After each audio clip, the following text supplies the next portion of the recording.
Hi everyone, this is the video where I'll go through the practice exam number 3. Might be one of our longer videos, so hang in there and I'll do the same. I'll do a selected subset of the total problems. Definitely not going to do all of them in this video.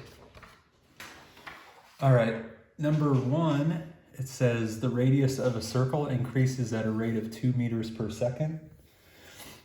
Find the rate at which the area of the circle increases when the radius is 5 meters. So with all these related rate problems, you need to figure out some general equation that relates the quantities that you care about. So the quantities that are mentioned here, we have first off a circle, and it says find the rate at which the area of the circle increases when the radius is 5 meters. So we need an equation that relates a circle's area to its radius. Equals pi r squared would be a good place to start. So if you think about this circle, here's a circle, and if that circle starts expanding, both the area and the radius would be functions of time. So it would be true that if you look at one timestamp and another timestamp, that both the radius and area would have changed if this circle is growing or shrinking, whatever direction it's going. So it says increases at a rate of 2 meters per second. So this circle would be increasing. So what I'll do is I'll take the derivative of both sides. So d dt of A equals d dt of pi r squared. So this is implicit differentiation alongside this related rate problem. So I'll have dA dt on the left. On the right, well, the derivative operator is really going to affect the r only. The pi can essentially just go along for the ride. So what we will have is, if I differentiate r squared, I'll have 2 pi r dr dt by the chain rule. Okay. And we are wondering the rate at which the area of the circle increases. So we're looking for dA dt, in other words. So now I will plug in. So with r equals 5 meters and dr dt equals 2 meters per second, we can plug in these facts into here. So dA dt would be 2 pi times 5, right, that 5 meters, times 2. So 20 pi. And this would be area units per time unit. So this would be square meters per second. It didn't say anything about rounding.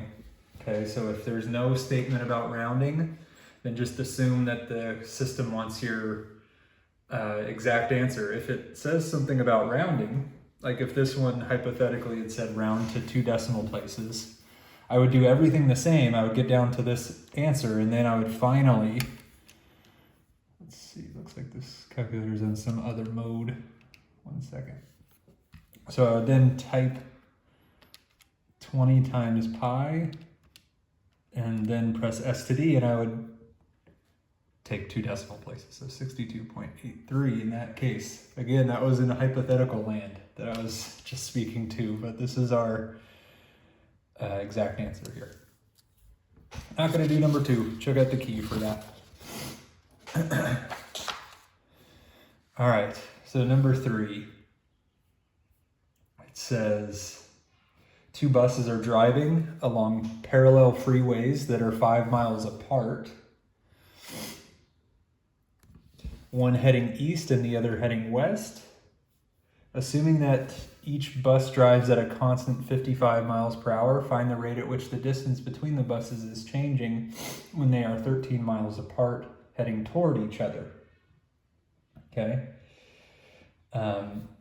So kind of a confusing scenario maybe. So I'll start with just a bit of a picture. So here's these parallel freeways, and we have kind of truck 1 going, let's say, west. And then over here we'll have truck 2 going east, and they're heading toward each other, right? So it said, find the rate at which the distance between the buses is changing when they are 13 miles apart. So we want to find, if this is C, we want to find dc dt. This is essentially what we're looking for in the problem. I can form this triangle between the trucks. Maybe I'll draw this triangle. So this triangle would have a B of 5, and maybe we'll be able to calculate A, because we want to know when these trucks are 13 miles apart what dc dt is. So I know that C is that 13, and I'll just call this A down here. So I know this is 5 miles, right, this way. This truck, by the way, is going 55 miles per hour that way. This truck is going also 55 miles per hour.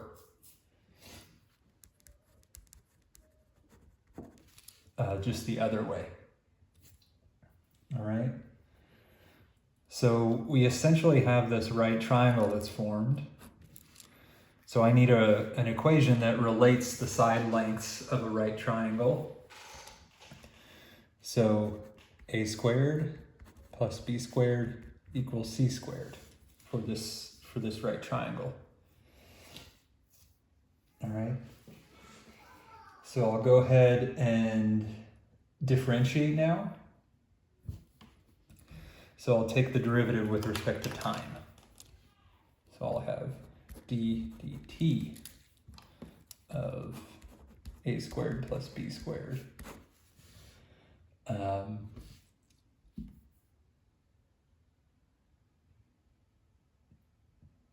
And then I'll have this equals d dt of c squared. Okay. So I'm now differentiating with respect to time. The distance, or the variable b, the distance vertically between these two freeways, is constant. So when I differentiate b, I'll need to appreciate that fact. So this length b is not changing with respect to time. So b's length with respect to time would be constant. So when I take that derivative, it'll go to 0. So we have 2a dA dt, right? I took the derivative of a squared and then the chain rule, that implicit differentiation. Derivative of b squared is 0, so maybe I'll just write plus 0, equals 2c dc dt.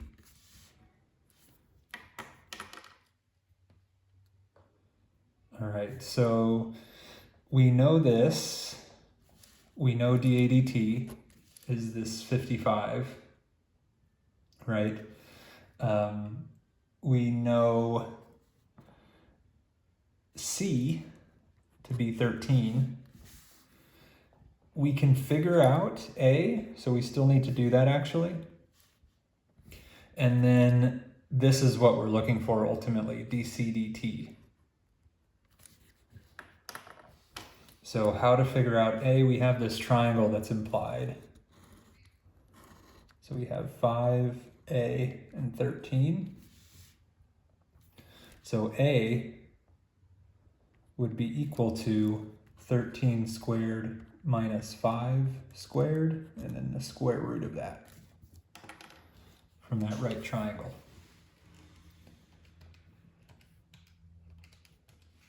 So that's 12.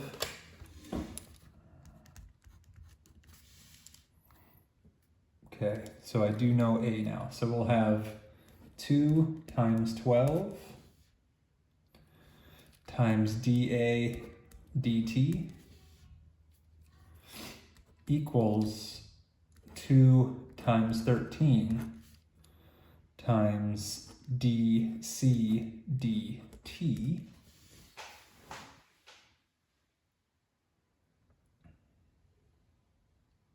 Okay, and what I'll need to do now is think about how to define dA dt, right? Because both of these trucks are moving at this rate of 55 miles per hour, and they're doing so towards each other. So as those rates play out, the distance between the trucks actually is decreasing. So our rate in the end actually needs to be negative.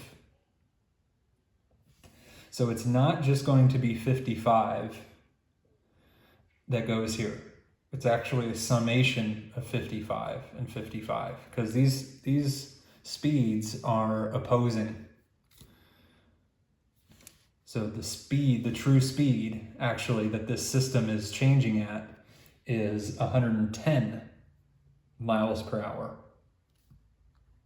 And not only that, but I'll use negative 110. Okay. So I really have 2 times 12, and then dA dt is negative 110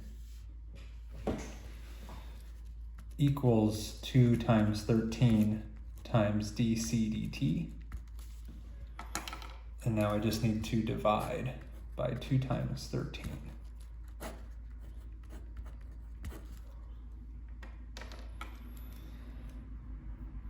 Okay, so I believe plugging that in, dc dt, I'll just double check. I've already checked these, but it doesn't hurt to check again.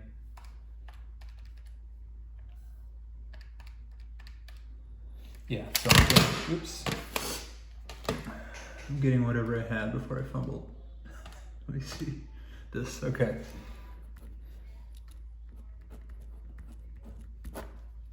For 13, and this would be miles per hour, since the rate of change that was mentioned originally was miles per hour. Again, there was no rounding that said, if it did say to round, then you would use something like this number, depending on what the rounding statement was. But this is the exact number here.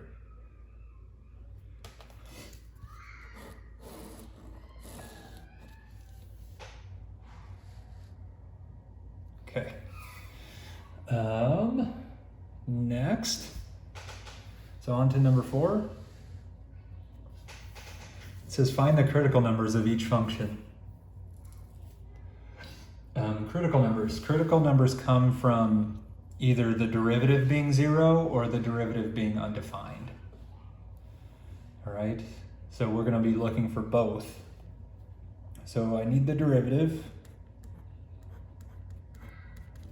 So f prime of t, power rule looks like, so 6t squared plus 16t minus 16.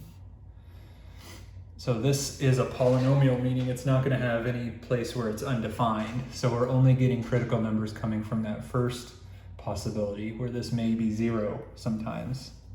So now set this equal to 0.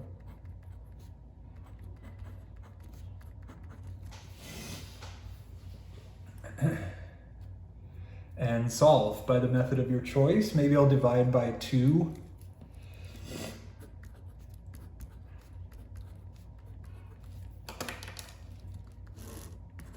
So 0 equals 3. T squared plus 8t minus 8. And perhaps I'll use the quadratic formula. I'll use A is 3, B is 8, C is negative 8. So t equals opposite of b plus and minus square root b squared minus 4ac all over 2 times a. saving us a little bit of time, what I got was t equals -4 plus and minus 2 root 10 over 3.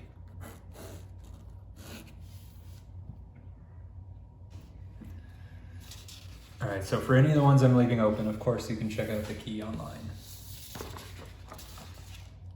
Let's try this one, part 3, this same one. We're just looking for critical numbers. One way to do this, by the way, would be to expand. So you could just FOIL this out and sidestep the need for the product rule, but I'll just go ahead and use the product rule. So g prime of x. So product rule says if you have two functions, I'll just say, multiplied together, it'll be the derivative of the first times the second unchanged plus the opposite, the derivative of the second times the first unchanged. So I'll have 3/5 x to the -2/5, right? The power rule for this first function. So multiply down by 3/5, then reduce by 1, in other words, subtract 5/5, you get -2/5, and then I need to multiply by 2x minus 1 all squared. Then I add the reverse, so I'll have x to the 3/5 times the derivative of this thing, which is 2 times 2x minus 1 times 2. And then we need to set this to 0 and see if there are any solutions to this, and also think about if there's any places where this thing is undefined.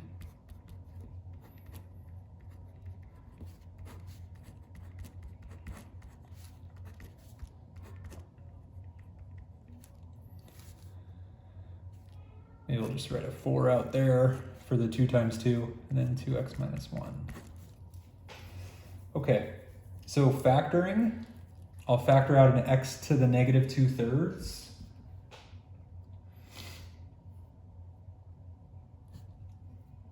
Sorry, to the -2/5, it should say. So I'll factor out an x to the -2/5.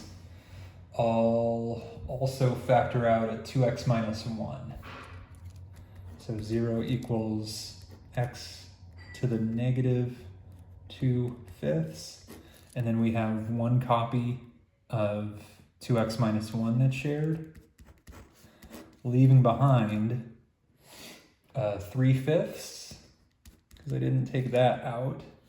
And then I have another copy of 2x minus 1. And then over here, the only thing I need would be a 4x, right? Because x to the -2/5 times 4x would be equivalent to this original term. All right, so simplifying a bit. So let's see, I'll have 0 equals 2x minus 1. And then I'll think of actually multiplying these through. After that happens, just some quick math there. It looks like 26/5 x minus 3/5. That'll be on top, and then this x to the -2/5, I'll actually bring that towards the bottom. So critical numbers in this case will come from setting our numerator to 0. In other words, that's where the derivative will be 0. And then it'll also come from setting the denominator of our derivative to 0, and that'll explain where the derivative is undefined. Okay, so setting that up. So we're getting critical numbers from this product set to 0, and also this. Okay.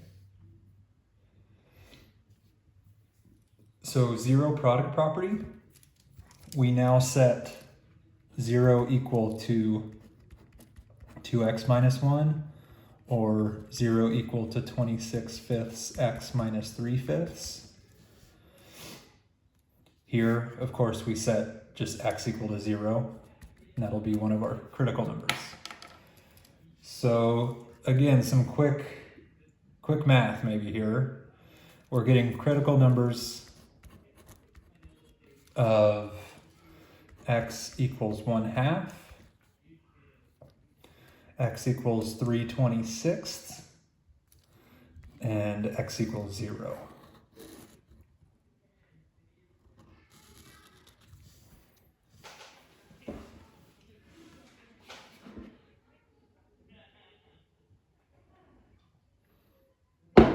Okay, on to number 5.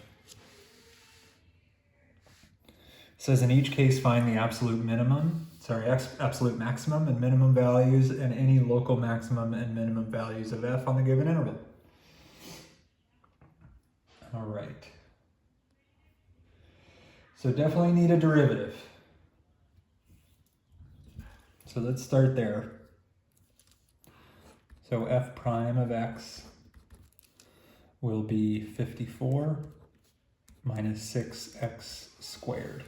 And in this case, we're only looking for locals in this interval and absolutes on this interval. So set our derivative equal to 0.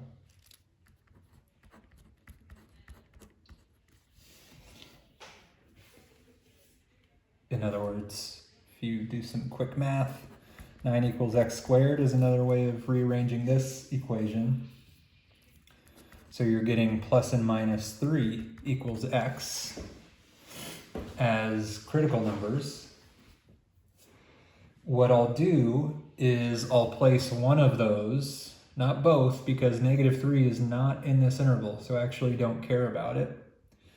So I'll kind of just forget about it. So I'll have just this one critical number that goes on my sign chart. So I'll make a sign chart now. So here's 3. Maybe I'll check over here at 0, and then over here at, let's say, I don't know, 5. So I'm just trying to see what's going on around 3. So this, by the way, is a sign chart for f prime. So to figure out the signs of these things, I'm going to plug in f prime of 0. Right, so here's f prime. F prime of 0 looks like 54. So I would have plus throughout this region. F prime of 5. It looks like I would have, let's see, 54 minus 6 times 25. So -96. This would be -96. Right, I'm plugging in 5 right here. So this turns negative, which means I have a local max occurring right here at 3. It's a local. So what I'll need to check is this value to see how large of a value that is. And then I'll check the endpoints to see if either of those endpoints beats this out to become the absolute max. So I'm going to now check f of 0, f of 3, and f of 4. Okay. So f of 0, plugging in 0 to our original function here, looks like I get a 5. F of 3, plugging 3 into our original function, looks like I get 113, just saving us some time on the arithmetic. F of 4, plugging in a 4, looks like I get 96. Okay, so the local is actually the absolute also. Okay, so I'll summarize this. So we have a local slash absolute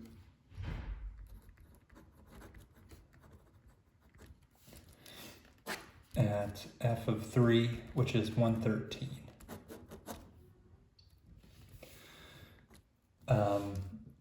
We don't have any local min, so I'll just say local min, none. And absolute min,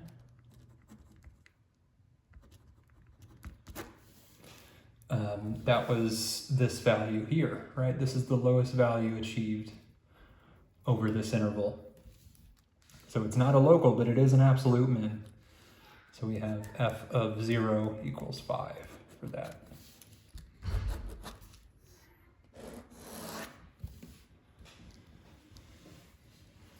Okay, let's move on. Let's check out part 3 of that same problem.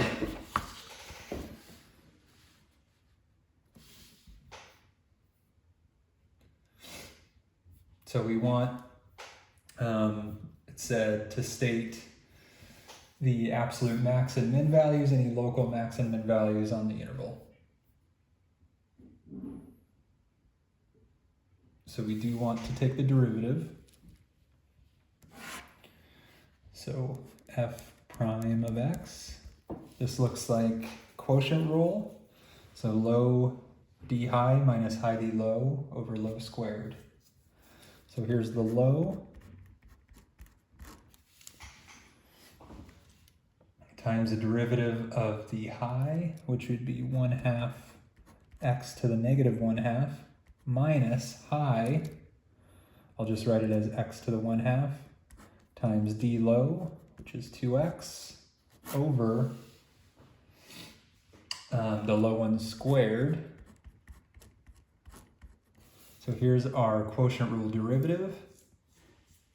And now I'll factor and try to figure out where this thing has critical numbers. So I'll factor this. I'll factor out a 1/2 x to the negative 1/2.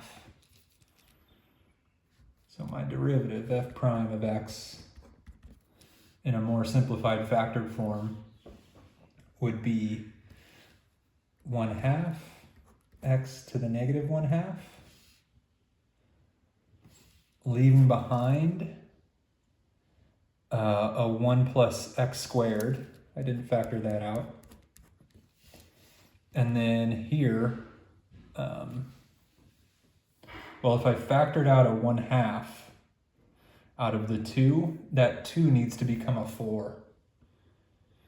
And not only that, it needs to become a 4x squared. So I'll have minus 4x squared there.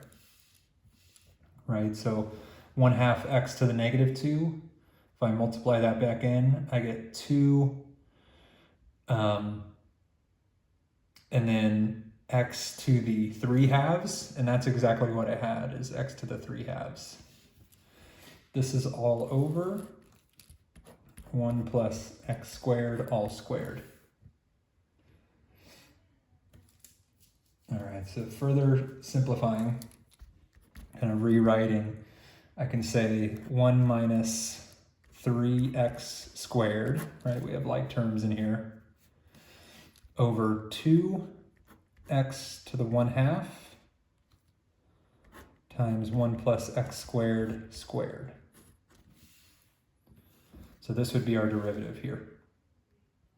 In its, I think, most simplified form. And what we're now thinking of is, for critical numbers, is okay, where does the numerator equal 0? Where does the denominator equal 0? So CNs come from 0 equals 1 minus 3x squared, or, well, I guess I'll say 0 equals 2x to the 1/2, 1 plus x squared squared. So solving those, it looks like if I solve this equal to 0, I just get 0. If I solve this equal to 0, I get plus and minus root 1/3. So I have CNs of x equals plus and minus the square root of 1/3 from this equation. And then I also have, well, this piece is never 0, by the way. So I'm only focusing on this piece. That piece is 0 when x is 0. So I also have 0 as a critical number. Keep in mind our interval is just from 0 to 2. So I'm going to throw out the negative again. So we're just going to consider the positive root 1/3 and 0. So I'll put those on a sign chart, see what's going on around them, to see what the slope of the function is doing around those critical numbers. So here's 0, here's the square root of 1/3, and I'll use a test maybe right here at 1/2. Square root of 1/3. It's about 0.577, so 1/2 is in between 0 and root 1/3. So that's good. So this is f prime, by the way. So f prime of 1/2. So if you do f prime of 1/2, if you plug in 1/2 into this thing, so this will all be positive. And then this will be, it looks like positive also. So I'll just show you what I mean by that. So I'm plugging in 1/2 into this whole thing.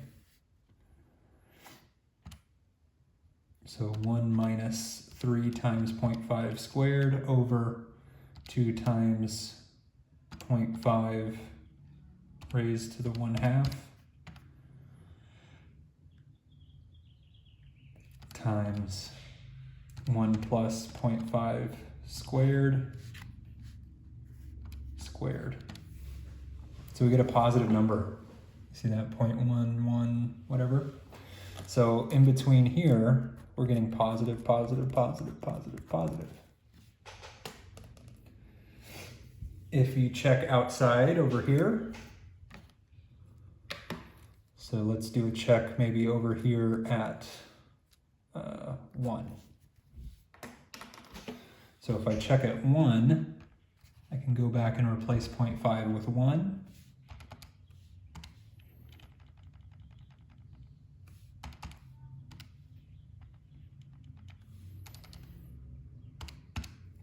And I get negative.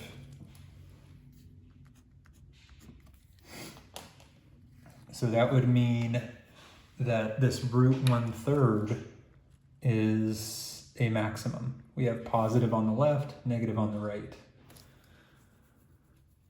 All right. So we need to check,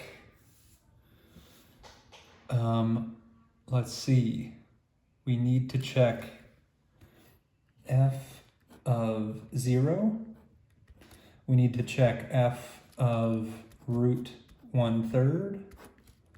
And we need to check f of 2. Okay, so I'm plugging now these values into the original function to see how large or small they are, to see if we have min or max values there. Okay, so f of 0, plugging in a 0 here, it looks like we get 0. F of root 1/3 would look like the square root of the square root of 1/3 over, if I square root 1/3, I just get 1/3, so 1 plus 1/3.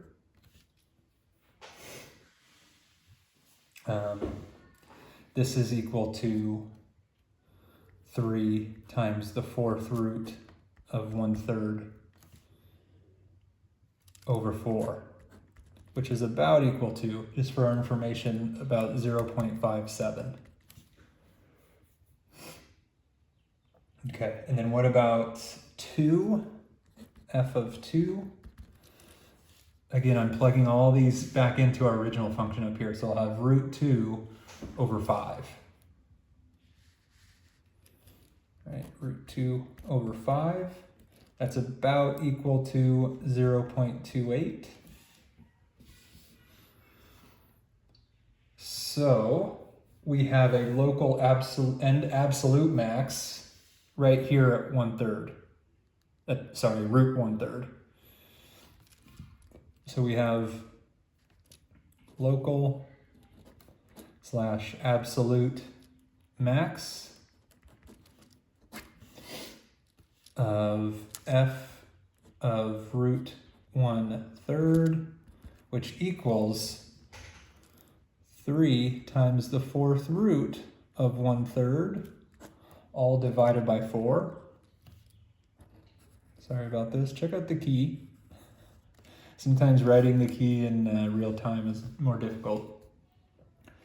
So local min, none. Right, none of our critical numbers led to min values. And then absolute min, there's always an absolute. You'll never have none for the absolute. That was f of 0 is 0 for us. Okay. So on to number 6. It says the function b of t equals 1.35t e to the negative 2.802t models the average blood alcohol content measured in this unit of measure of 8 male subjects t hours after rapid consumption of 15 milliliters of ethanol, similar to one drink. Looking during the first 3 hours, when does the maximum blood alcohol content occur? What is the maximum blood alcohol content during the first 3 hours? Okay, so derivative, for sure. We're eventually going to round. So b prime of t, this is a function of t right here. This is also a function of t, so we need the product rule for this. So derivative of the first derivative of the first. This is the first, this is the second. So derivative of the first would just be 1.35 times the second unchanged plus the first unchanged times derivative of the second.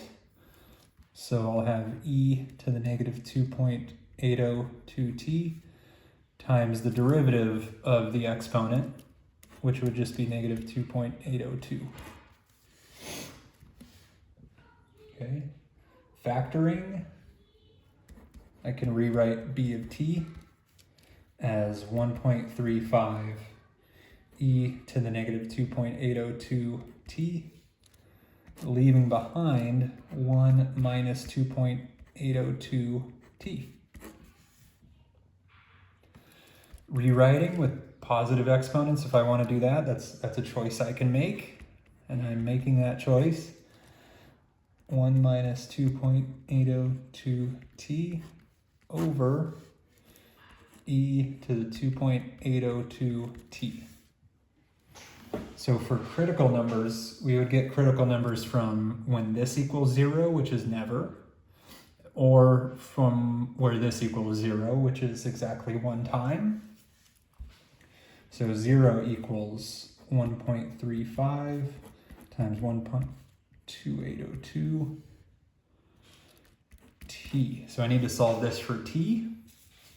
If you do that, you get t equals 1 over 2.802. This would be a number of hours, right? Hours. So this is our critical number. I'll go ahead and put that on a sign chart. So here's 1 over 2.802. Maybe I'll test over here at 0. Sorry. And maybe I'll test over here at 5. So this is b prime. So plugging in a 0 to b prime. Plug in a 0 here, and what you get is positive. All right, so in other words, b prime of 0 is greater than 0. So I have plus, plus, plus all throughout this region. If you plug in a 5, b prime of 5, so plug in a 5 over here, what you're going to get is negative. I don't really care what value it is, but it's negative. So that would mean that this is a maximum right here. So the maximum blood alcohol content of this person who consumed this amount of alcohol would occur at this time after consumption.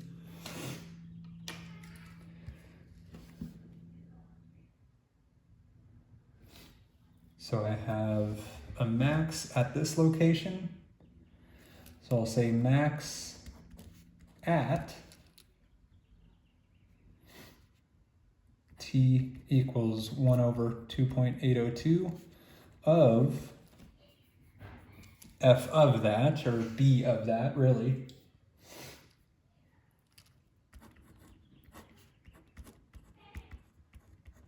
So I need to evaluate b at this time. Okay, so I'm taking this back up to this function, because this function tells us what the blood alcohol content actually is.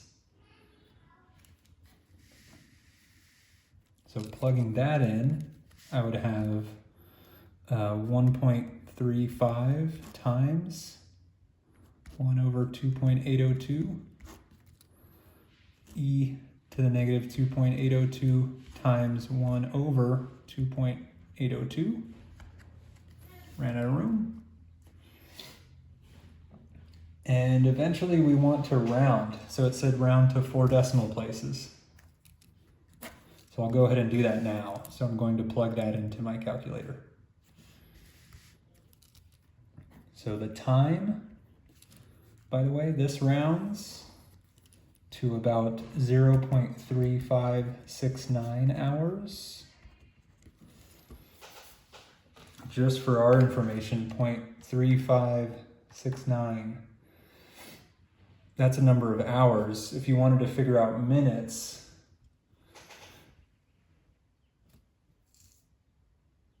you could multiply that by 60.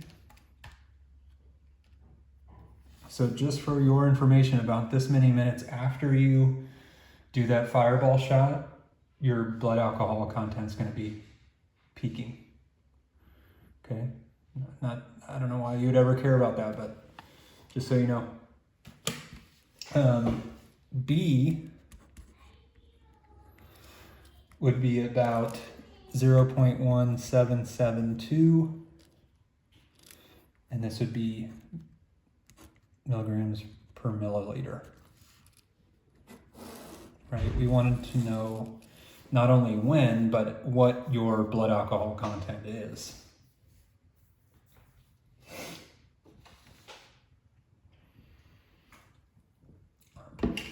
All right, let's do another one. It's number 7. It says, with this function, find all numbers c in the interval that satisfy the conclusion of Rolle's theorem. So Rolle's theorem said a few things. It said f is continuous on this closed interval, a to b. 2, that f is differentiable on the open interval a to b. You need that f of a equals f of b. Then if all those are met, then there exists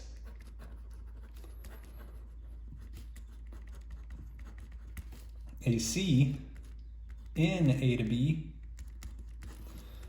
such that f of c equals 0. Sorry, f prime of c equals 0. The derivative equals 0 there. Okay. So what I'll do for number 7 is I'll start by making sure that this third one is indeed true so that I know that we have a good interval that we're talking about here. So for number 3, I would need that f of 1/2 equals f of 2. Right? Basically that these two inputs result in the same output.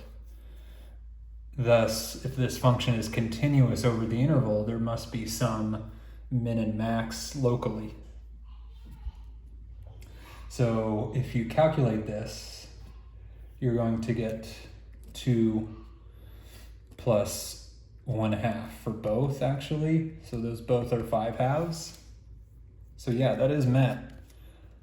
Continuous a to b. So the only place this would be discontinuous would be at 0, and 0 is not in our interval. So this one is met. Differentiable, let's take the derivative. So let's find what f prime is, and then see where it's discontinuous. So f prime would be 1 minus x to the negative 2. I'm thinking of our f as x plus x to the negative 1. So I get this as my derivative. So the only place that would be not differentiable, this function, would be at 0. So we do have this as well, since 0 is not in our interval. So in other words, this is meeting all the requirements of Rolle's theorem, which means there must exist a c in 1/2 to 2 such that f of c equals 0. Okay? It says find all numbers c that do that. So I now need to set this equal to 0. So I'll have 0 equals 1 minus x to the negative 2 and solve this for x, and those will be those numbers c.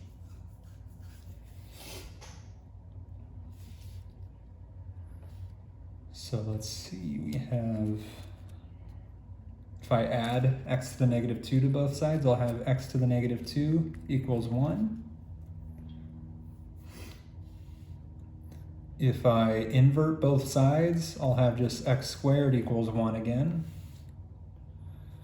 And solving that with a square root, I get x equals plus and minus 1. But I only care about the positive, since negative 1 is not in this interval. So c equals x equals 1.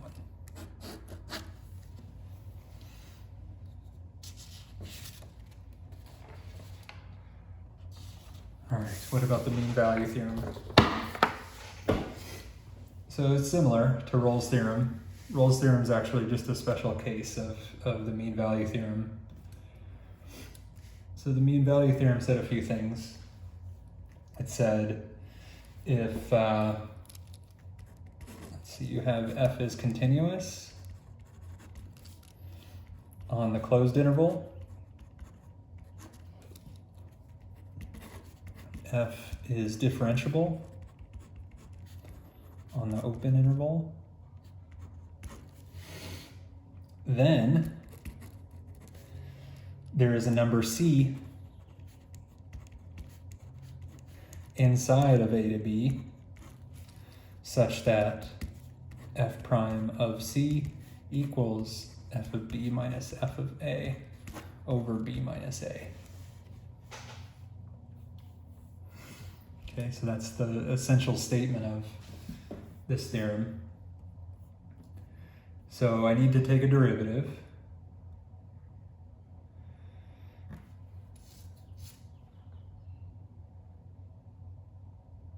So I'll go ahead and take the derivative of f now. So f prime of x equals 3x squared minus 3.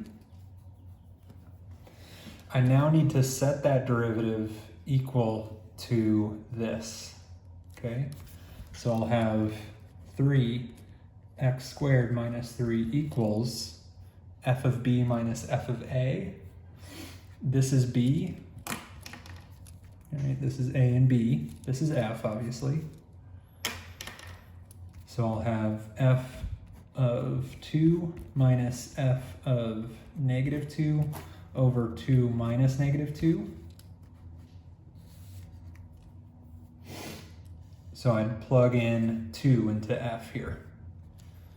So we have 3x squared minus 3 equals 2 cubed minus 3 times 2 plus 2 minus negative 2 cubed minus 3 times negative 2 plus 2 all over 4.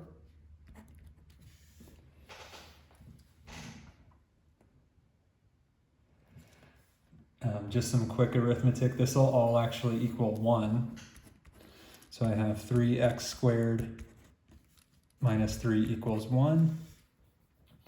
I'm looking for the derivative evaluated at c. So now instead of evaluating at x, I'll evaluate actually at c. So I'll have 3c squared minus 3 equals 1. And now solving this for c. So solve that for c, and you're going to see that c equals x equals plus and minus the square root of 4 over 3, just to see where that is. So 4 over 3. So it would be plus and minus about 1.15, so both of those are in the interval.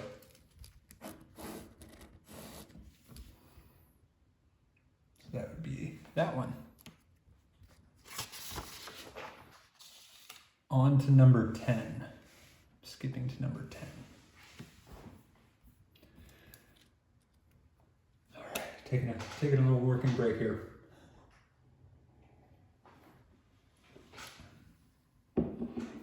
Okay, so number 10, it says, for this function, do the following. Find the intervals on which f is increasing or decreasing, so that's first derivative. Find any local max or min values of f, still first derivative stuff. Find intervals of concavity and the inflection point, so that's second derivative stuff. All right, so for part 1, let's go ahead and do this. So I need to take a derivative, so f prime of x, low d high, this quotient rule. So low times d high minus high times d low over the low one squared, and away you go.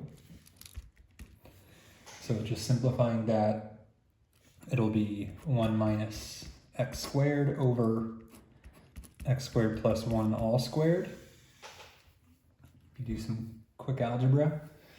For part 1, we want to set this derivative to 0. So 0 equals 1 minus x squared over x squared plus 1 all squared. Okay, so for the critical numbers, I'm thinking about when this numerator is 0 and also when this denominator is 0. This denominator is never 0. So the only critical numbers we have would be zeros of the numerator. Solving that, you'll get x equals plus and minus 1 as critical numbers. Place your critical numbers on a sign chart. This is a sign chart for f prime. So I'll have negative 1, 1. Maybe I'll test here at 0.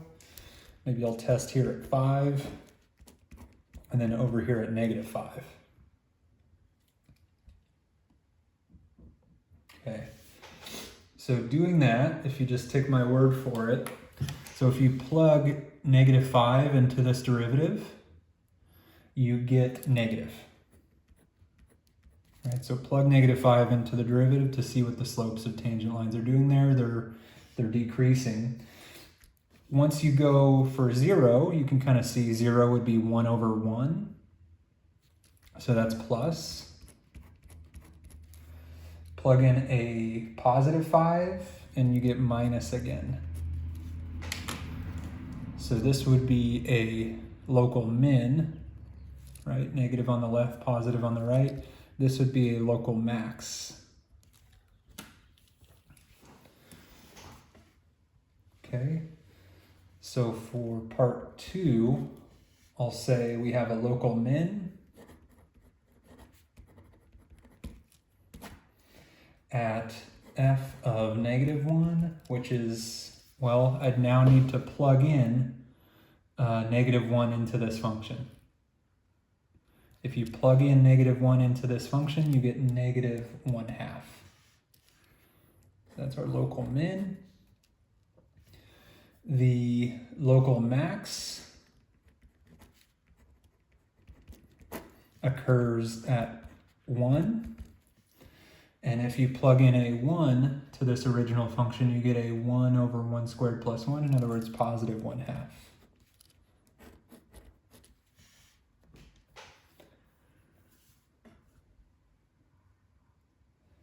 It looks like I still need to state the intervals. I kind of skipped too quickly to here. So for part 1, let me just go back and state the intervals. So for increase,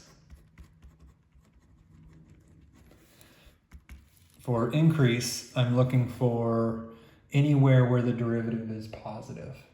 So I would only have from -1 to 1, not including.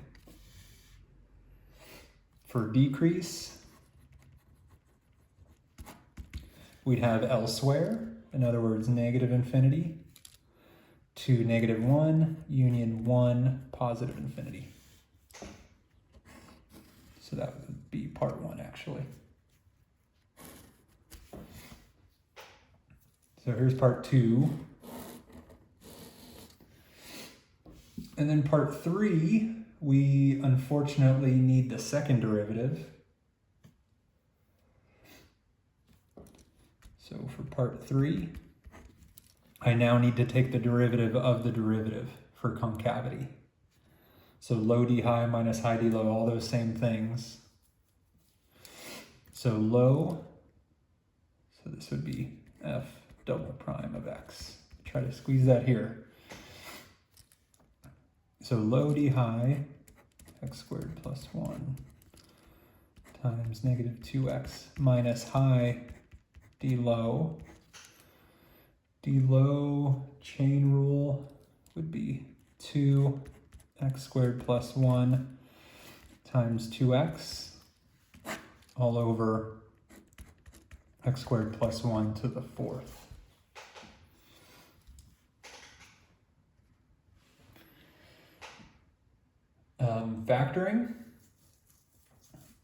Factoring, I'll go ahead and factor out a -2x times x squared plus 1. So I only have one copy of x squared plus 1. So let's write this over here. F double prime in a more simplified version would be -2x times x squared plus 1. And then leaving behind, so I had 2 copies of x squared plus 1. So I need another copy.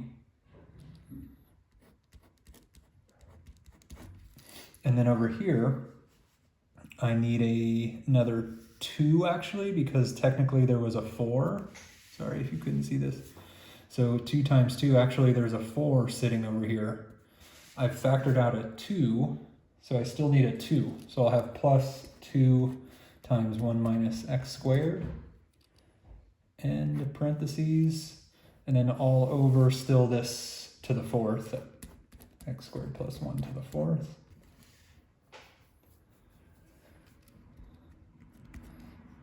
Further simplifying, combining like terms and so on, right? Because I'll get x squared terms in here. Let's see.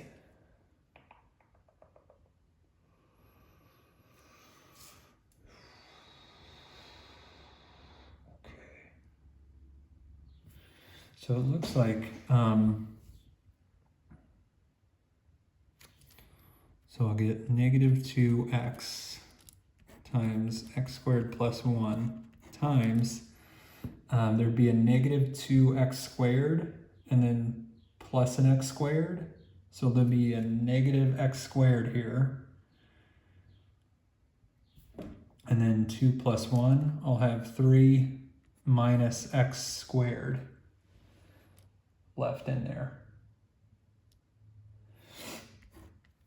This is all over x squared plus 1 to the 4th. So I can actually cancel one of these. That'll become a third power. More paper. One sec.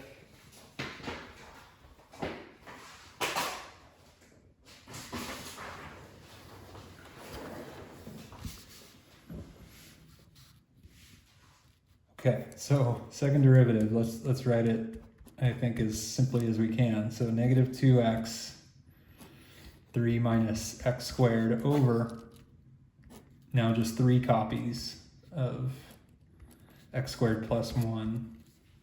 So this would be our second derivative. The critical numbers of it will speak to where concavity changes and perhaps where an inflection point is. So setting it equal to 0.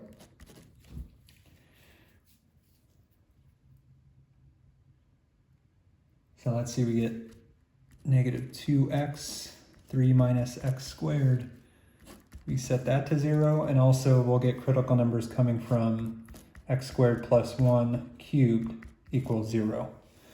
No critical numbers come from this, though. So just from here, we get critical numbers of x equals 0, and thinking of this equal to 0, we get plus and minus root 3. Okay. So these would go on our sign chart for the second derivative. So this is a sign chart for the second derivative. So I have 0, negative root 3, positive root 3. And maybe I'll test here at 1. Maybe over here at 5 also. So now plugging in 1, so f double prime of 1 would be equal to, so I'm plugging in 1 now here. So I have, let's see, positive. Up here I'll have negative. But just to show you what I mean, 2 times 1, 3 minus 1 squared over 1 squared plus 1 cubed. So here's negative. Right, this is a negative number. I don't really care what it is. So throughout this region, we're getting negative values. Test over here at 5. So f double prime of 5. I'd have negative 2 times 5. 3 minus 5 squared over 5 squared plus 1 cubed. You take my word for it, this is a positive number. Test over here, maybe at negative 1.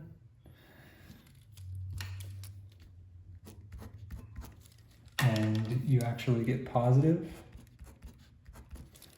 Test over here, maybe at negative 5. And you actually get negative. So we would have, this is a region of concave up, concave down. This would be concave up, concave down, concave up. And wherever it switches from negative to positive, we are getting inflection points here. So for concavity, we would have concave up wherever we have these positives. So I would have negative root 3 to 0, union root 3, positive infinity.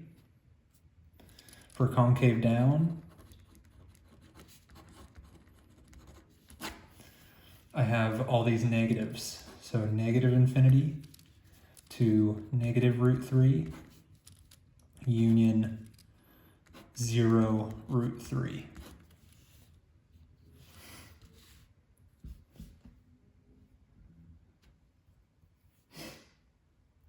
inflection points.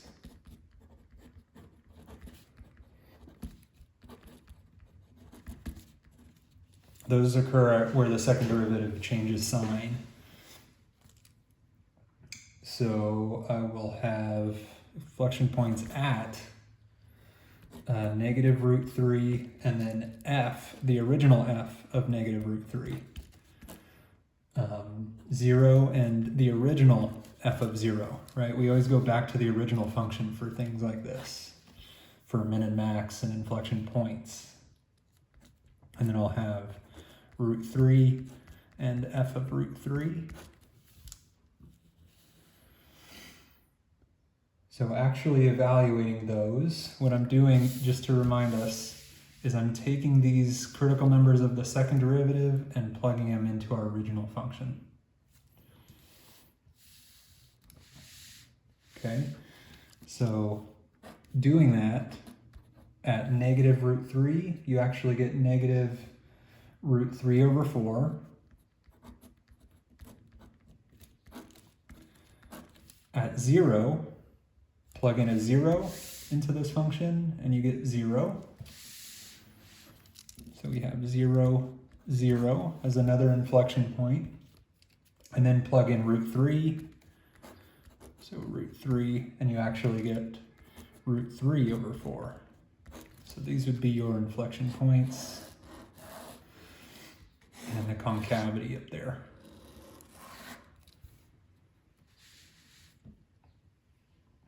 So that would be the end of part 3.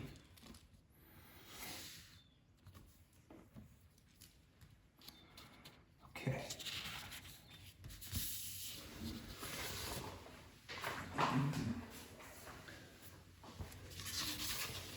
So on to number 12.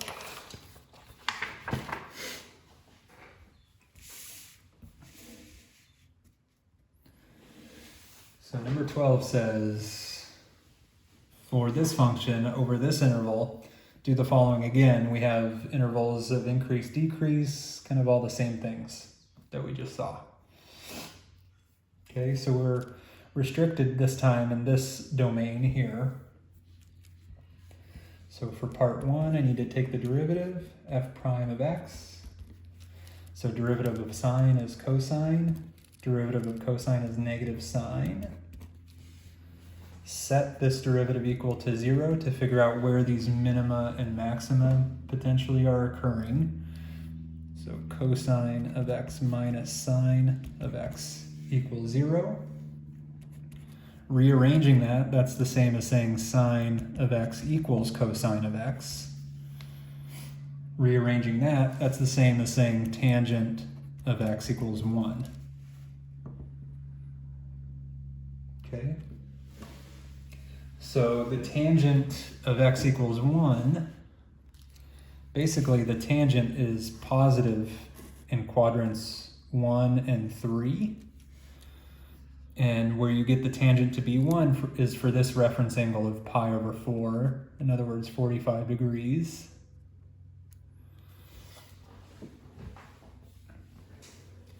So I'll have also a reference angle here of pi over 4.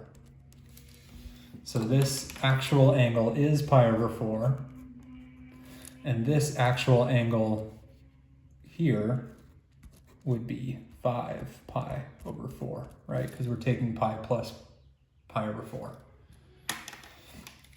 So I have critical numbers of x equals pi over 4 and 5 pi over 4. Both of those are in our domain that we care about, so I'm going to place both of those on a sign chart.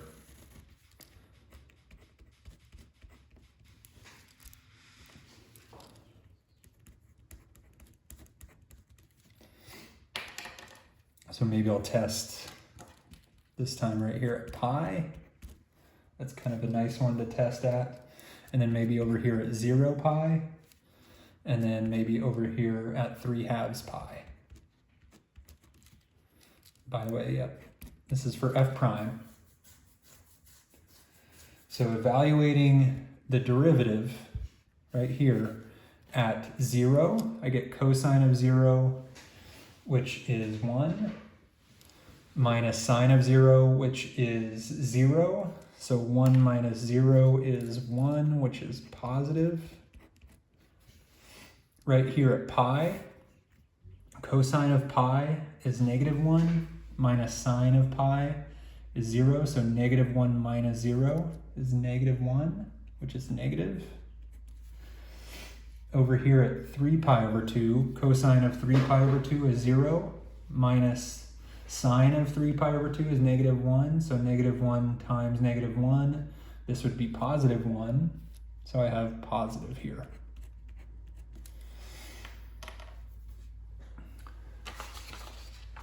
So in other words, we have this type of orientation and this type of orientation.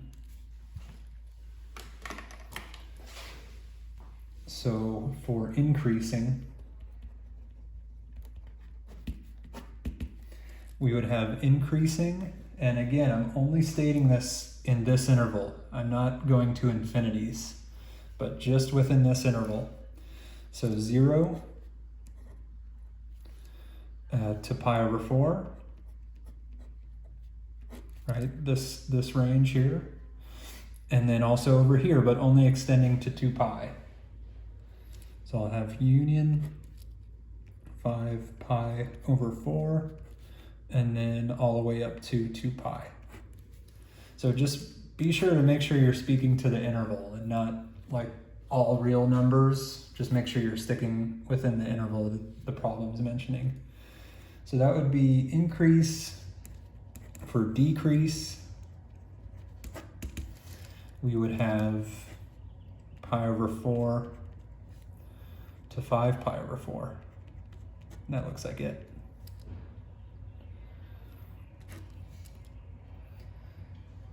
For local, so that would be, I guess, part 1. What's that? For part 2, we're now actually stating the local max and min. So this would be our max, this would be our min. So we have a local max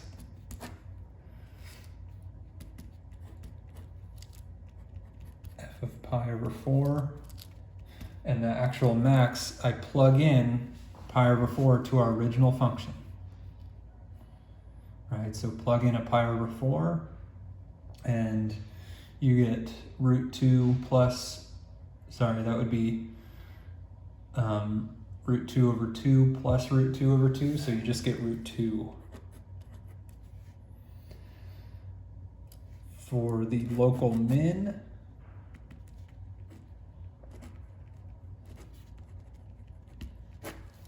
I have f of 5 pi over 4, and that would be negative root 2. So that would be part 2. Sorry about that. That was negative root 2. Okay, so part 3, now concavity, inflection points, that's second derivative stuff. So I need to go back here and take the derivative's derivative. So f double prime of x, derivative of cosine is negative sine, derivative of sine is cosine. Solving this, eventually you can write tangent of x equals negative 1 this time. So we have kind of a shift from our other critical numbers. So tangent is negative 1.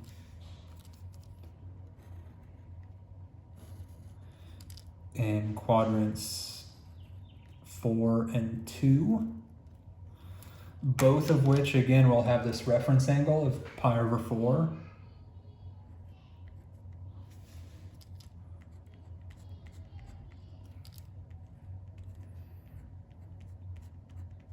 So the actual angles involved. So if I take 2 pi and subtract pi over 4, this actual angle would be 7 pi over 4. And this actual angle, if I take pi and subtract pi over 4, this would be 3 pi over 4. So those would be the critical numbers. Those red numbers would be the critical numbers of our second derivative. So I'll place those on a sign chart.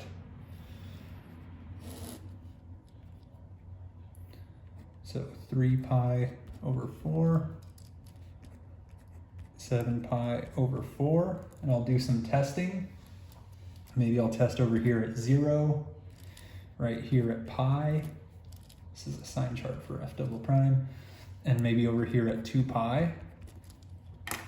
So now I'm taking 0, plugging it into our second derivative.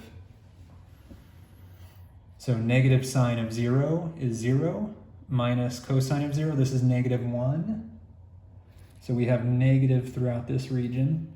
At pi, sine of pi is 0, minus cosine of pi, which is negative 1. Negative times negative 1 is positive 1, so that's positive throughout that region. Over here at 2 pi, negative sine of 2 pi would be 0, minus cosine of 2 pi, this would be negative 1, in other words, negative throughout that region. So we have concave down, concave up, concave down, and we have inflection point, inflection point.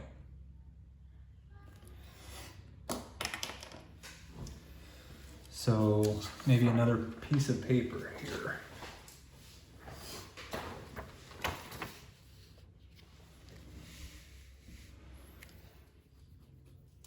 So concave up.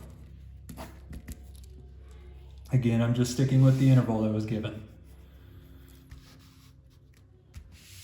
So concave up throughout this region here. So 3 pi over 4, comma 7 pi over 4. Concave down.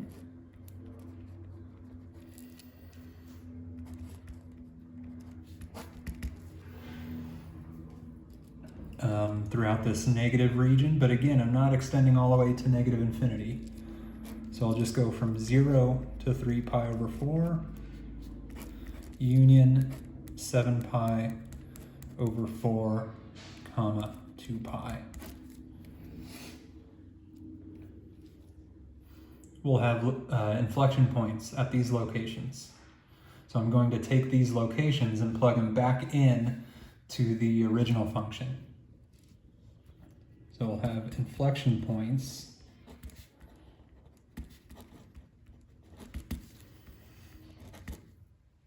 at 3 pi over 4, and then f of 3 pi over 4, right? That's the original f. Also at 7 pi over 4, and f of 7 pi over 4. So these actual points, if you plug those in, so plug in 3 pi over 4 to the original function, and what you're going to get is 0. So that's one of the inflection points.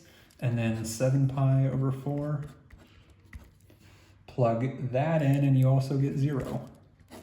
So that's the other inflection point. So here would be part 3.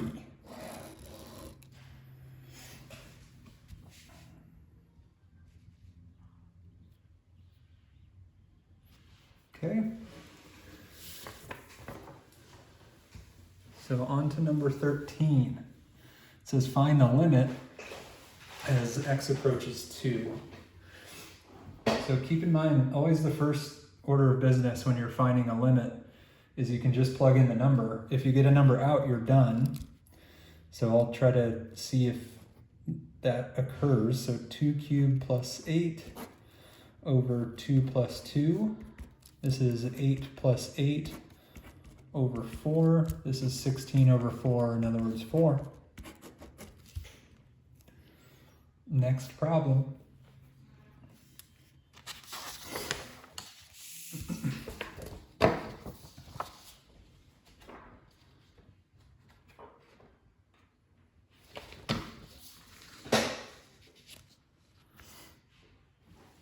right, so number 14, plug in. If I plug in, I get tangent of 3 times 0 over sine of 2 times 0. So tangent of 0 over sine of 0, we call that indeterminate, right? Tangent of 0 is 0, sine of 0 is 0, so this is technically like a 0 over 0, quote unquote. So when you've identified that you're in one of these indeterminate forms, you can use L'Hopital's rule. So what I'll do is I'll take the derivative top and bottom. So in other words, the original limit as x approaches 0 of tangent 3x over sine of 2x would be equivalent to the limit as x approaches 0 of the derivatives top and bottom. So I'll take the derivative d dx of tangent of 3x, and I'll divide by d dx, the derivative of sine of 2x. So those derivatives, derivative of tangent would be secant squared. So I'd have limit, x goes to 0, of secant squared of 3x, but then times 3 by the chain rule, over derivative of sine is cosine, so cosine of 2x, but then times 2 by the chain rule. That 3/2 can come all the way out front of the limit. So I can say 3/2 limit, x goes to 0, secant squared 3x over cosine of 2x. Evaluate the limit again. Secant squared, same as 1 over cosine squared. So you can maybe think of it that way if that's easier. So 1 over cosine squared 3x over cosine 2x. So plug in a 0, see what you get. Cosine of 0 is 1, so I have 1 over 1. So 3/2 times 1 over 1 over 1. So I have 3/2.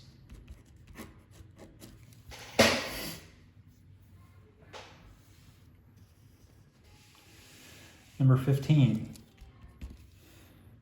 Okay, so plug in, I get quote unquote, I can't really plug in infinity, so I'm just hypothetically, I had infinity plus infinity squared over 1 minus 2 times infinity squared.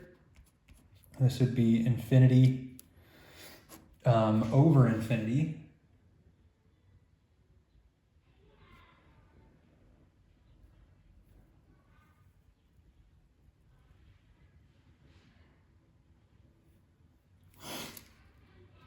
So this would be, yeah, over infinity.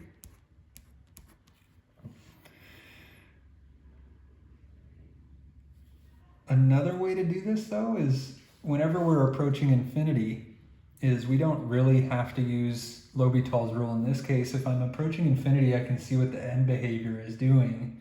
If I divide by the largest degree term in the denominator, so maybe another way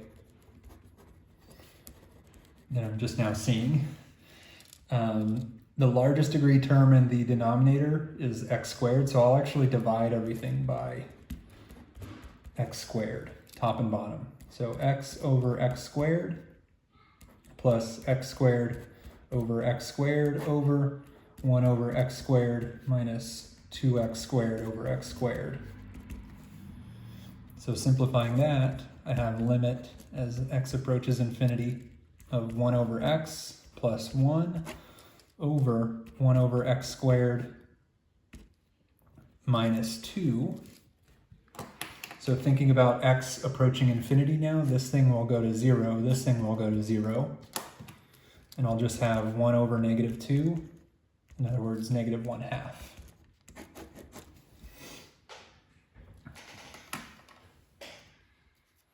Okay, let's go on. So number 18, actually.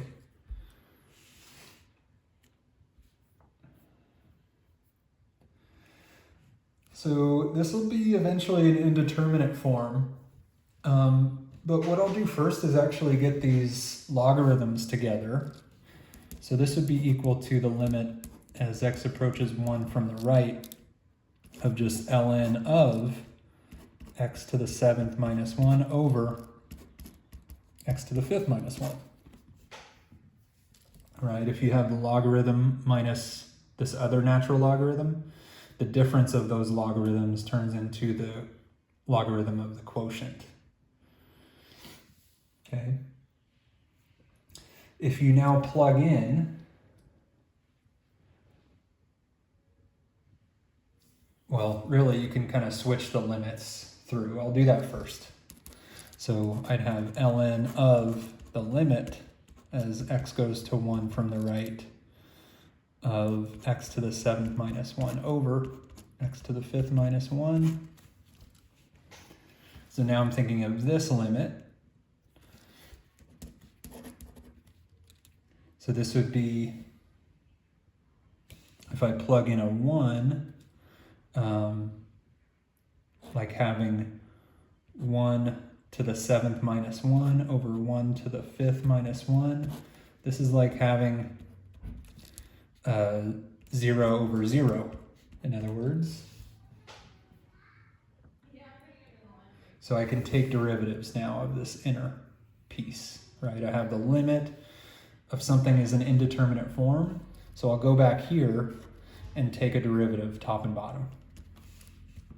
So this would equal the ln of 7x to the 6th. Sorry, let me rewrite that. So ln of the limit as x approaches 1 from the right. Now taking derivatives top and bottom, I get 7x to the 6th over 5x to the 4th. And now evaluating at 1, right, there's no problem with plugging in 1 now. I get the ln of 7 over 5. Right, just plug in a 1, sorry. Just plug in a 1. 1 to the 6th, that just leaves the 7. So the limit is 7/5, so your result is the ln of 7/5, not just 7/5.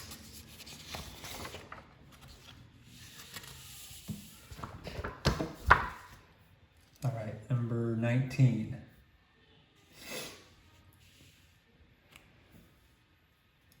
So if you rethink of this as limit as x approaches infinity of x raised to the 1 over e to the positive x, then quote unquote, if you plug in infinity, you'd have like infinity raised to the 1 over infinity, which is kind of like infinity to the 0, which is one of our indeterminate powers. So this will require a logarithm to be able to figure out this limit. So I'll let y equal x raised to the e to the negative x. And then I'll take a logarithm of both sides. So ln of y equals ln of x e to the negative x. With that logarithm present, this entire thing can now jump out front. So I'll have ln of y equals e to the negative x, ln of x. We now evaluate the limit. So I'll have the limit as x approaches infinity of e to the negative x, ln of x. This would be equivalent to, if I use that negative power property, ln of x over e to the x. Plug in infinity, you essentially have infinity over infinity. So we've developed something that we can apply L'Hopital's rule to. So now come here and take a derivative. So I have limit x approaches infinity of 1 over x over e to the x. Derivative of e to the x is just e to the x. So this is the limit as x approaches infinity of 1 over x e to the x. Plug in infinity, and you have like 1 over infinity. So in other words, the limit is 0.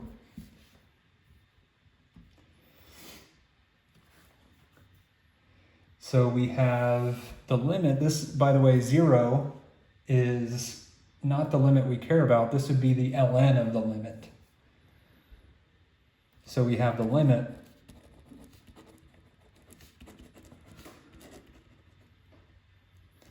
need a second eye. Limit as e to the 0 to undo that logarithm process. So in other words, our limit is just 1.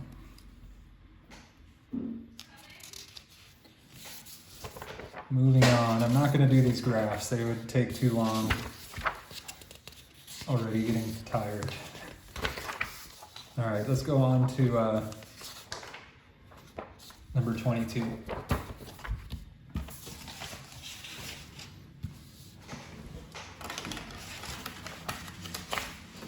Eventually.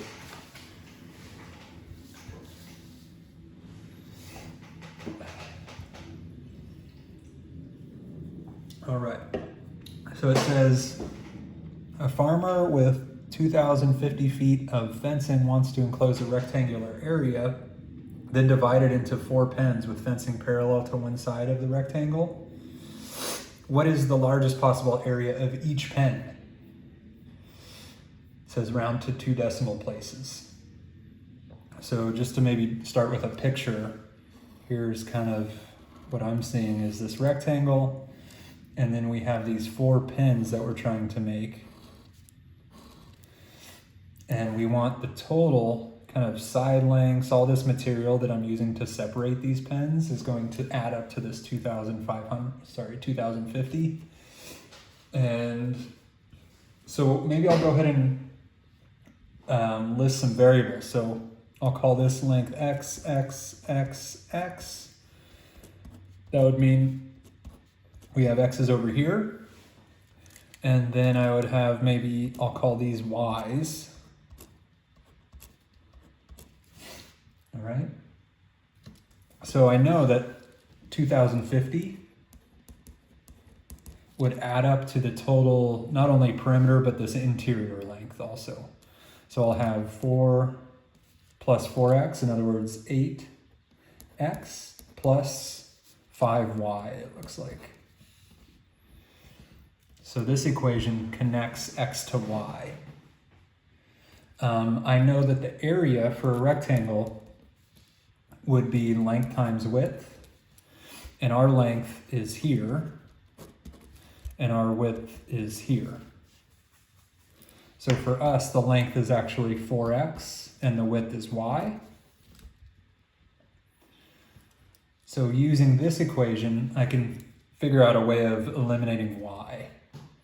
So 2,050 minus 8x all divided by 5 would be equal to y. So I could now kind of eliminate one of our unknowns this way. So I'll have the area just as a function of x now as 4x times 2,050 minus 8x over 5. And now I'd want to figure out the derivative to this.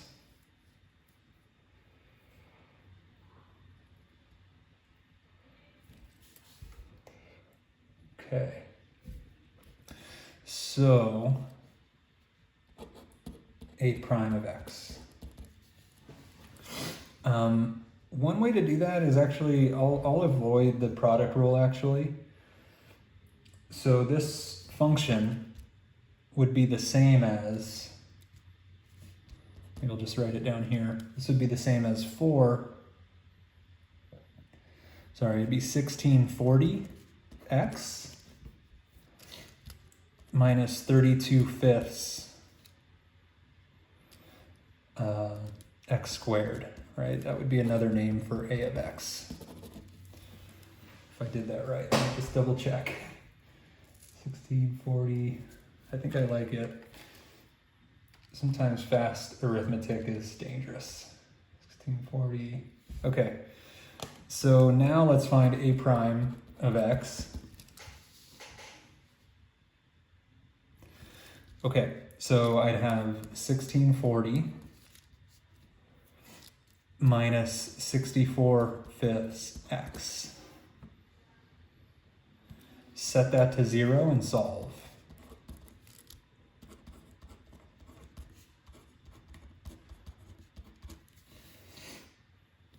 So solving that, and we get x equals 1025 over 8. So this would be what goes on my sign chart. I want to make sure this is actually maximizing. So 1025 over 8. If I check over here at like 1, let's see what this is doing. So this is a prime. So plug in 1 to a prime, it looks like I'd have a positive number.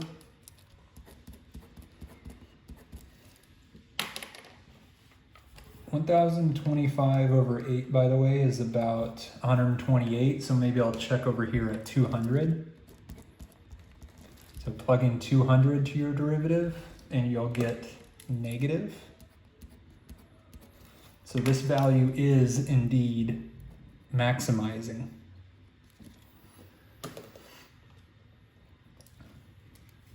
So I can say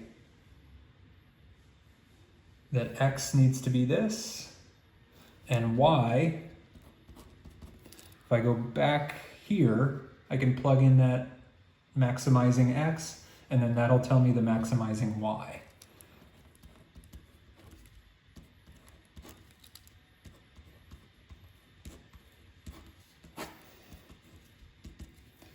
So calculating this, sorry, it's getting a little confusing, but calculating that, I get 205. Keep in mind what the question was. The question wasn't what is the dimensions of the maximum pen area, but literally what is the largest possible area of each pen. So now I need to take, since this is the area of one of our pens, I need to take x times y, since that's how we find the area of that rectangle. Maybe I'll do that up here. So the area of the pen would be xy, which is this 1025 over 8 times 205. And then rounding to 2 decimal places, we get about 26,265.63 square feet.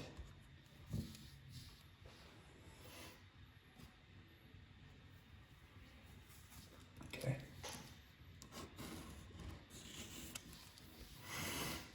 All right, on to number 23. So it says a box is, well, it should just say it's a closed top box. It's to be constructed from a piece of cardboard. The cardboard is 10 foot wide originally. Cutting out squares from each of the 4 corners and bending up the sides, find the largest volume such a box could have. So we have kind of this box here originally. This is 10 feet across and that direction. And then we're cutting out these corners. I'm going to assume that that cut I make is just some amount, like X amount, all these X's. When I fold that up, we'll have this box looking something like this.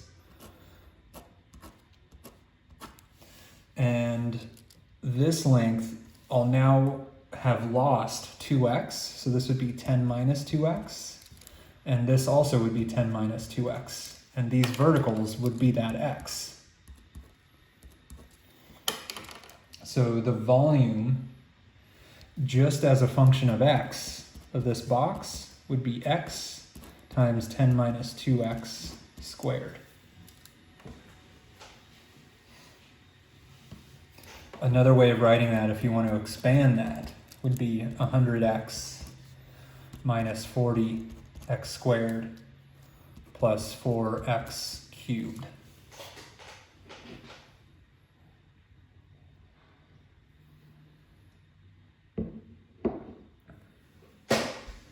Okay, so to find the maximum cut length, all right, x is our cut length, so we're now going to optimize this volume by taking the derivative.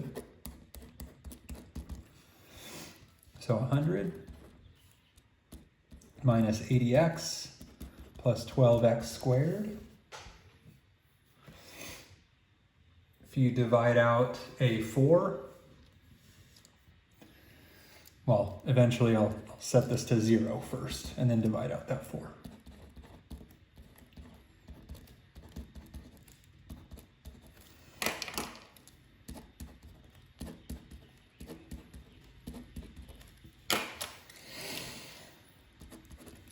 So 0 equals 25 minus 20x plus 3x squared. So solving that, quadratic formula perhaps, so x equals opposite of b plus and minus the square root of b squared minus 4 times a times c all over 2 times a. You'll see that you get 5 and 5 over 3 as critical numbers. 5 is not what we care about. 5 would be a minimum. If you think about it, we have a 10-foot across cardboard. If I cut 5 into it this way and 5 into it that way, the box is gone, right? If this is 10 foot across and I cut 5 in this way, 5 in that way, 5 in this way, 5 in this way, I don't have any more cardboard left to make a box out of. So we'll see in a second that this 5 would actually be a minimizer. So I'll place these on a sign chart to see that. So here's 5/3, here's 5. Maybe I'll test over here at 0, test here at 2, test here at 10. And this, by the way, is a sign chart for v prime. So plug in 0 to v prime, you get 100. So that's positive. Plug in 2 to v prime, and you actually get a negative. I'll leave that to you to see what negative number that is. Plug in a 10 into v prime, and you get a positive. So we're getting a maximizer there and a minimizer there.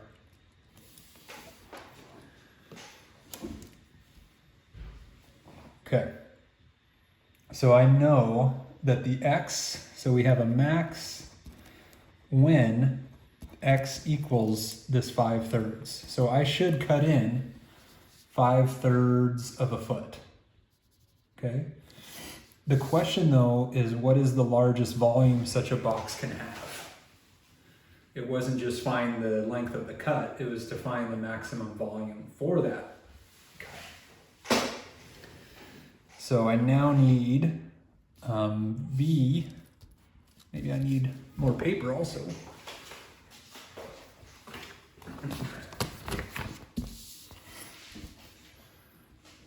So I know this is my maximizing cut, so V of 5/3, not v prime, but literally v of 5/3 will be this largest volume. So I'll plug it in to this one here. I could plug it into this one also though. So 5/3, 10 minus 2 times 5/3, and then I need to square that result. We're going to round to 3 decimal places. So doing that, this is about equal to 74.074 cubic feet.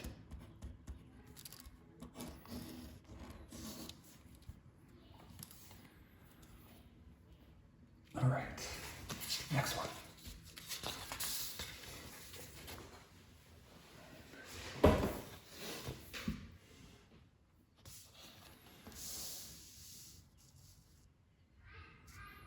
All right, so it says a circular cylindrical metal container, open at the top, is to have a capacity of 36 pi cubic inches. The cost of the material used for the bottom of the container is 10 cents per square inch, and that of the material used for the curved part is 3 cents per square inch. If there is no waste of material, find the dimensions that will minimize the cost of the material. And keeping in mind this is an open top.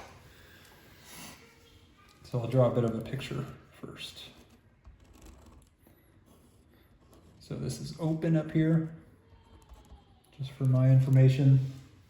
I'll of course call this height H, and this will be R. Right, so I know that this container is to have this as its volume, and it's cylindrical. So I'll have 36 pi equals pi r squared times h. In other words, the volume formula for a cylinder. So with that, we'll eventually be able to eliminate h from the situation. So I can say that 36 over r squared equals h if I divide both sides by this. So that'll come in handy a little later. We want to minimize the cost, so I need to write a cost function. So the cost is going to depend on how much of the side and how much of the top and the bottom we use, right? Because they have different unit costs. So we kind of need to appreciate the fact that the bottom of the container is 10 cents. So the bottom and the top would be 10 cents. The material used for the curved part is only 3 cents. So maybe we want a fairly skinny cylinder. That way we don't use too much bottom and top, if that makes sense, no pun intended. So what I want to do is come up with a cost function. The cost will depend on the material used, in other words, the surface area. So a surface area function as a function of maybe r and h for the cylinder, well, it would be this equals essentially 2 circles plus a rectangle, right? That's how we make a cylinder, is we kind of take 2 circles, we use those for the top and bottom, and then we wrap a rectangle kind of curving the sides to make this cylinder. So the surface area would involve, let's see, it says open. So actually I was stating this wrong. So only 1 circle. I was for some reason thinking this was closed. So strike that. We only have 1 circle and 1 rectangle. If this were closed, then we would have 2 circles. So keep an eye out for that. As is, we have pi r squared for that 1 circle. That's the surface area of that 1 circle. Here we would have 2 pi r as the circumference of that circle. So that would wrap around 2 pi r, and we would have this height h. So I'd have plus 2 pi r times h. In other words, the area of this rectangle would be 2 pi r times h. All right. So the cost, if I have a cost function, so if I wanted a cost function, which I do, in terms of r and h, I would now multiply this circle by how much that circle costs per area. So the material used for the curved part is 3 cents. The material used for the bottom is 10 cents. So I would have maybe I'll just do it in terms of cents. So I'll have 10 times pi r squared. You could do it in terms of dollars if you want. You would have a decimal there. And then plus 3 times this one.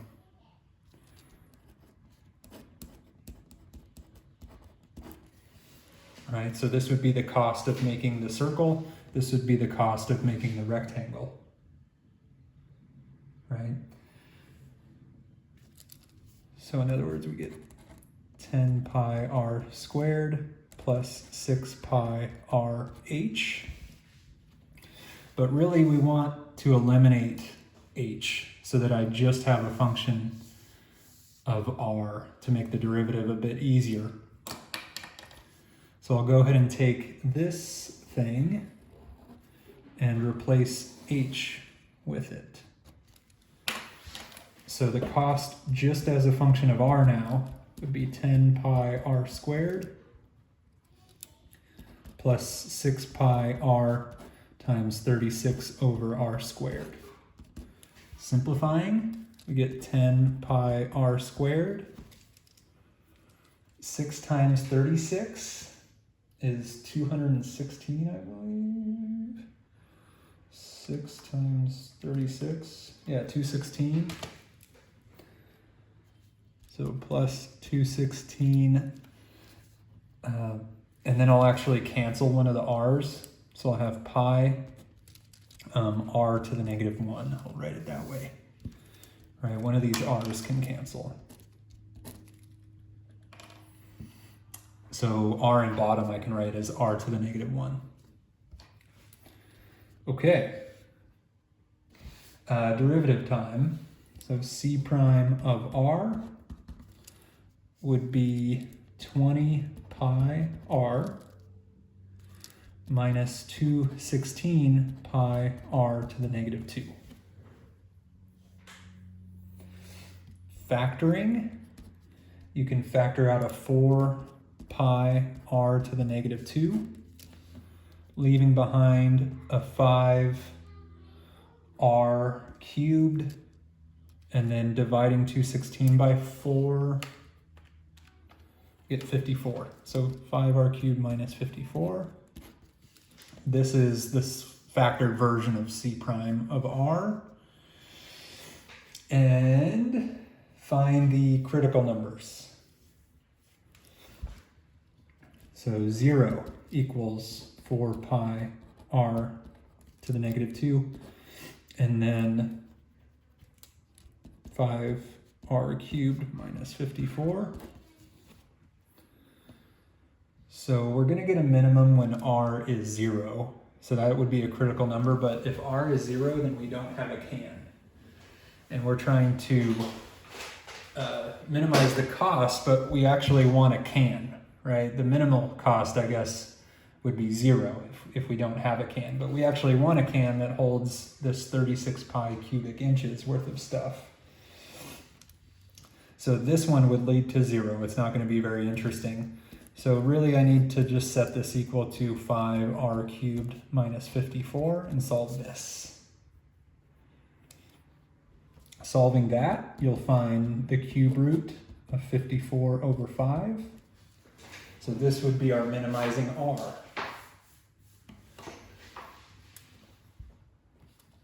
Okay, find the dimensions that will minimize the cost of the material. So this is one of them. This rounds, says 2 decimal places. So this rounds to about 2.21, and that would be inches. So that's the radius we'd want to use. What I'll do is I'll plug in the exact value for the radius here to see what height we would want to use, and then I'll round it at the end. I'm not going to plug in my rounded value. If you plug in your rounded value, your error is going to propagate and kind of extend farther than you want it. So h would be exactly equal to 36 over cube root of 54 over 5 squared.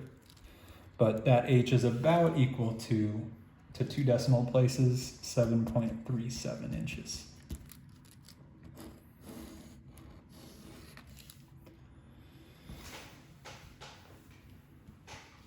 All right, on to 25. So it says, find the most general antiderivative of each function. Okay, so we're now going kind of the exact opposite direction as the derivative. So we're going to have to kind of switch our thinking 180 degrees. So I want to figure out a capital F such that if I take the derivative of capital F, I get lowercase f. So for sure I should have a squared term. So I'll increase this degree by 1 and then divide by that new power. And then I'll increase this degree by 1, divide by that new power.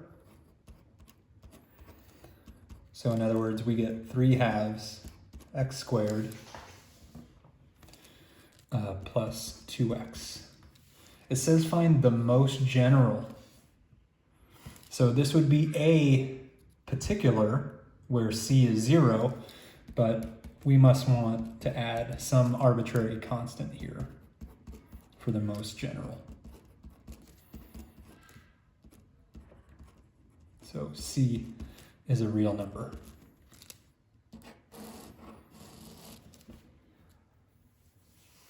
If you want to check your work on these, you can. So find f prime, capital F prime, sorry. Multiply down, you get 3x, right? The 2's cancel. I get plus 2, derivative of a constant, and yeah, these are the same. So that's your check. Let's go down here. So raise the power by 1, so capital F. So I'll have x raised to the 3/2 plus 1 divided by 3/2 plus 1 minus x to the negative 1/2 plus 1 over negative 1/2 plus 1 plus c. 3/2 plus 1 is 5/2. So capital, sorry, this is, I miswrote. That prime should not be there. This is just capital F.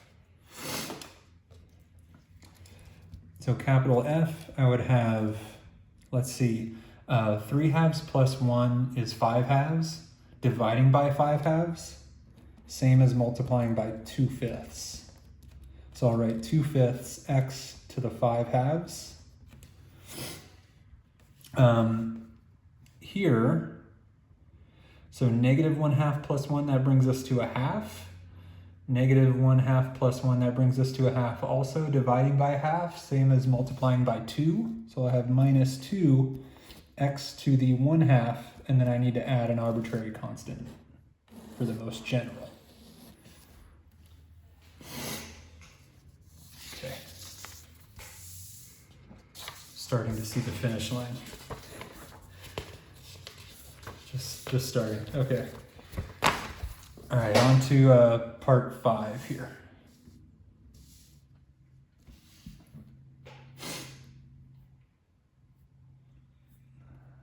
Okay, so I need a function such that its derivative is secant tangent. So capital G of t. A function such that its derivative is this is secant of t, right? The derivative of secant is secant tangent. Derivative of something such that I get this is exactly this. So minus 2e to the t, and then I need to add an arbitrary constant.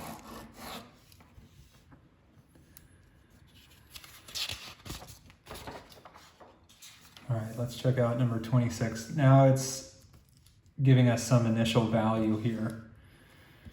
So first thing I want to do is actually find capital F. So I'll have x. This is the same as 3 times x to the 1/2. So this is plus 3x to the 1/2 plus 1 over 1/2 plus 1 plus some arbitrary constant.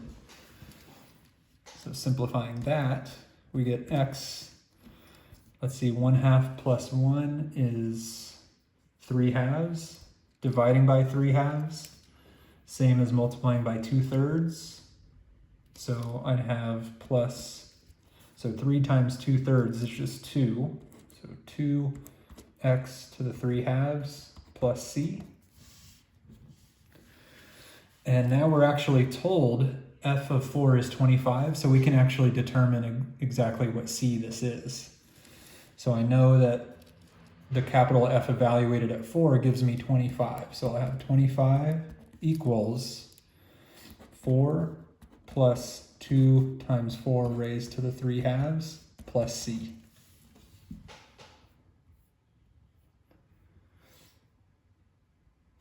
So let's solve this for c. So 25 minus 4 minus 2 times 4 to the 3/2 would be equal to c.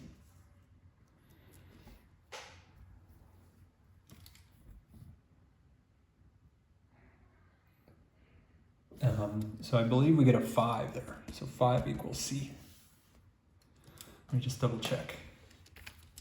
So 25 minus 4 minus 2 times 4 raised to the 3/2. Yeah, we get a 5. So c is 5. In other words, I can write the full-on function now. It's capital F of x equals x plus 2x to the 3/2 plus 5. Okay.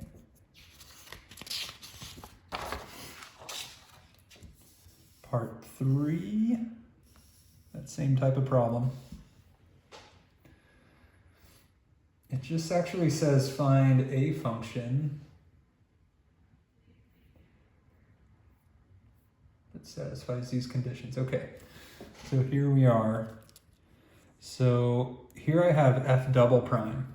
So let's find f single prime by finding the antiderivative. So I'll raise the power by 1, divide by that new power.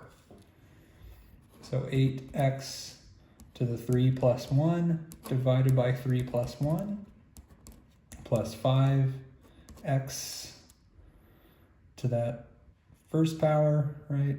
Basically 0 plus 1 over 0 plus 1 plus some arbitrary constant. So single derivative would be 2, right? 8 divided by 4 is 2. X to the 4th plus 5x plus c. And I happen to know that f single prime of 1 is 8. So I'll have 8 equals 2 times 1 to the 4th plus 5 times 1 plus c. Solve that for c. So I'll subtract 8 minus 2 minus 5 equals c. So 1 equals c for this first one. So f single prime of x would be 2x to the 4th plus 5x plus 1. Now I need to find just f itself. So antiderivative of this gives us regular f. So 2x to the 4 plus 1 divided by 4 plus 1. So we always raise the power by 1 and divide by that new power. Plus 5x to the 1 plus 1 divided by 1 plus 1 plus x, I guess, to the 0 plus 1 over 0 plus 1 plus a new arbitrary constant. So simplifying, f of x equals 2/5 x to the 5th plus 5/2 x squared plus x plus c. And we happen to know that f of 1 is 0. So 0 equals 2/5 1 to the 5th plus 5/2 1 squared plus 1 plus c. Sorry about that. Solving that for c, I believe we get negative 39/10. So negative 39/10 equals c. So now I can write the function. It's f of x equals 2/5 x to the 5th plus 5/2 x squared plus x minus 39/10.